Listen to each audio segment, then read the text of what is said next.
C'est ça que vous êtes en train de nous dire? Les grands voyous, quand ils se retrouvaient face à un policier, évidemment qu'ils mettaient leur liberté en avant et qu'ils tentaient de s'enfuir. Mais là, ils n'allaient pas à l'affrontement. Alors que là, oui, nous avons des petits voyous qui osent aller à l'affrontement. C'est-à-dire qu'on a même eu des scènes, moi j'ai vu des vidéos absolument incroyables, où on a des scènes où on a des jeunes juchés sur des scooters qui pourchassent, qui donnent la chasse à la voiture de police. Donc c'est l'inverse. Le grand voyou d'autrefois, lui, se cachait. Je veux dire, il essayait de trouver une bonne planque, mais jamais il allait à l'affrontement parce qu'il savait que la justice, derrière, le sanctionnerait. Aujourd'hui, ils sont face à des jeunes qui ne craignent pas la justice.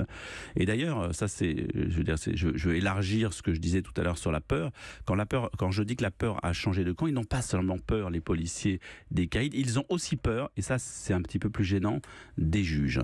Parce que nous avons en France, ça je l'ai constaté, tous les policiers que j'ai interrogés, sur le terrain, tous les policiers que j'ai rencontrés disent constatent cette fracture énorme, qu'ils ne se sentent pas suivis par les juges, ils se sentent même présumés coupables dans le regard des juges avec lesquels ils sont censés justement former une chaîne sécuritaire. Est-ce qu'il y a encore des zones de non-droit en France? On l'a dit depuis ce matin sur notre antenne que Gérard Collomb, le ministre de l'Intérieur, se rend aujourd'hui à Corbeil-Essonnes, dans le quartier des Tarterets, pour déployer une nouvelle police de sécurité du quotidien. C'est pas nouveau. Tous les présidents, tous les gouvernements essayaient justement d'avoir ce lien particulier.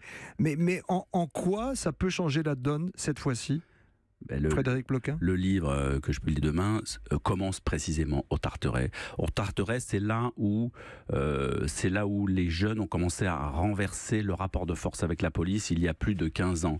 15 ans plus tard, on peut dire que se sont constituées effectivement dans tout le pays des zones de non-droit. En tout cas, des zones où la loi qui s'applique n'est pas forcément celle de la République, mais plutôt celle de la voyoucratie. C'est dans cet endroit que Gérard Collomb, aujourd'hui, va tenter de reprendre pied, mais il le sait très bien, il est bien placé pour le savoir. Ça fait 15 ans qu'on fait le contraire, c'est-à-dire qu'au nom d'une paix sociale, on laisse se développer dans ces quartiers des forces parallèles.